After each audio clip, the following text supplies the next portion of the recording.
Hello friends, स्वागत है आपका हमारे इस एजुकेशनल प्लेटफॉर्म पर। और आज हम बात करेंगे कंप्यूटर का जो एक मेन जो पार्ट होता है वो होता है सीपीयू, इसके बारे में। ठीक है, जिसे हम कंप्यूटर का ब्रेन या मस्तिष्क भी कहते हैं। तो जैसे कई बार इससे कई सारे क्वेश्चंस हमने देखे हैं कि सीपीयू से बनते हैं। जैसे अगर फर्स्ट क्वेश्चन की हम बात करें तो सीपीयू की फुल फॉर्म ही हमें पूछ ली जाती है। तो सीपीयू की फुल फॉर्म क्या होती है? वो होती है central processing unit. CPU stands for central processing unit. ये कई बार क्वेश्चन इस पूछे जाते हैं सीपीयू से। अब अगर इसकी इकाइयों की बात करें, सीपीयू की कौन कौन सी इकाइयाँ होती है, चाहे इसके पार्ट हम कह सकते हैं, चाहे भाग कह दें, तो सीपीयू की इकाइयाँ कौन कौन सी होती है? वो होती है एएलयू, सीयू और एमयू। ये क्या है? सीपीयू की इकाइयाँ। अब इनसे भी कई बार क्वेश्चंस पूछे जाते हैं। लास्ट जो पटवारी का एग्ज़ाम लगा था उसमें पूछा गया था कि एएलयू की फुल फॉर्म क्या होती है। एएलयू की फुल फॉर्म क्या होती है?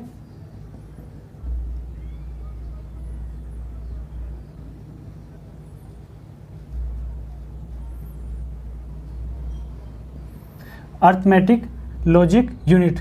क्या होती है? Arithmetic logic unit. सीयू की कंट्रोल यूनिट। एमयू की मेमोरी यूनिट। ठीक है, कई बार इनकी फुल फॉर्म भी हमें पूछ ली जाती है। एएलयू की होती है अर्थमेटिक लॉजिक यूनिट, सीयू की कंट्रोल यूनिट और एमयू की मेमोरी यूनिट। ठीक है, तो अर्थमेटिक गणनाएं एएलयू कौन कौन सी गणनाएं करता है? एक तो करता है गणितीय, अंकीय गणनाएं। कौन कौन सी?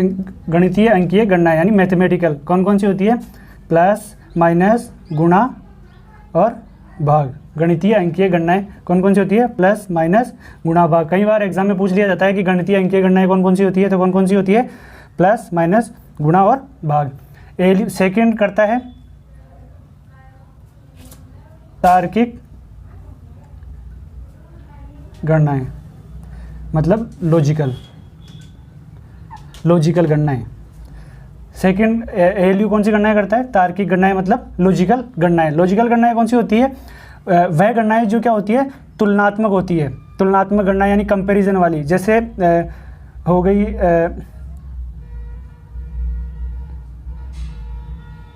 Less than, greater than, equal to.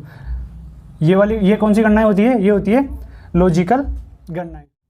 Second की अगर हम बात करें, कंट्रोल यूनिट। कंट्रोल यूनिट का क्या काम होता है?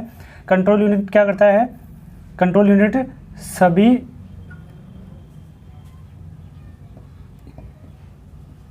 इकाइयों को क्या करता है? कंट्रोल सिग्नल्स के द्वारा कंट्रोल करता है। क्या करता है? ये सभी इकाइयों को कंट्रोल सिग्नल्स के द्वारा कंट्रोल करता है।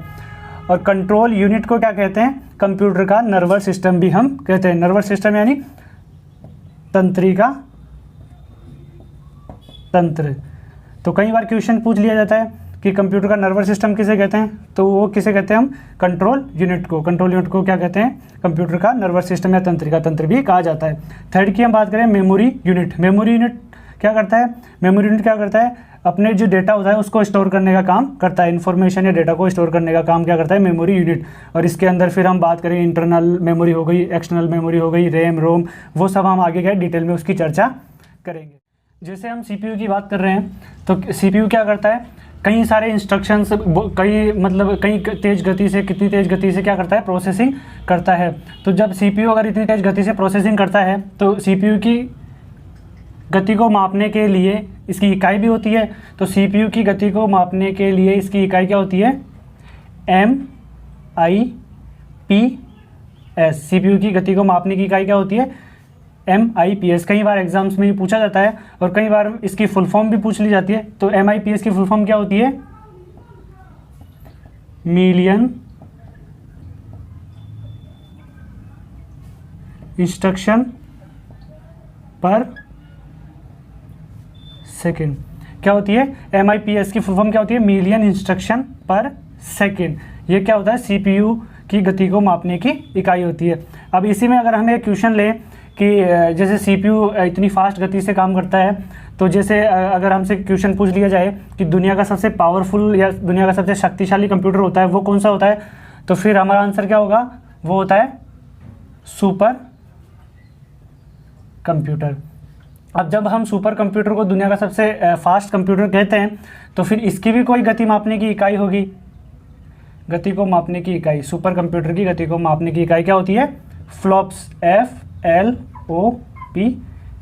ये क्या होती है, CPU की गति को मापने की इकाई होती है। ठीक है, अगर अब कई बार क्वेश्चन पूछ लिया जाता है कि फ्लॉप्स की जो फुल फॉर्म क्या होती है, तो फ्लॉप्स की फुल फॉर्म क्या होती है, फ्लोटिंग पॉइंट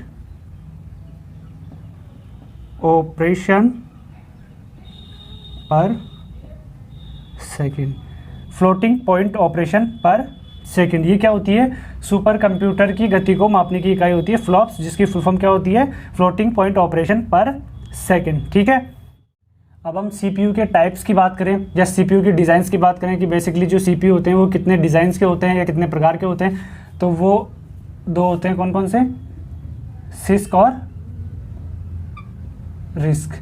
ये दो प्रकार क्या होते हैं, CPU के डिज़ाइंस होते हैं, सिस्क और रिस्क। अब कई बार एग्जाम्स में इन दोनों की फुल फॉर्म भी पूछ ली जाती है कि सिस्क की फुल फॉर्म क्या होती है, रिस्क की फुल फॉर्म क्या होती है। तो सिस्क की जो फुल फॉर्म होती है वो होती है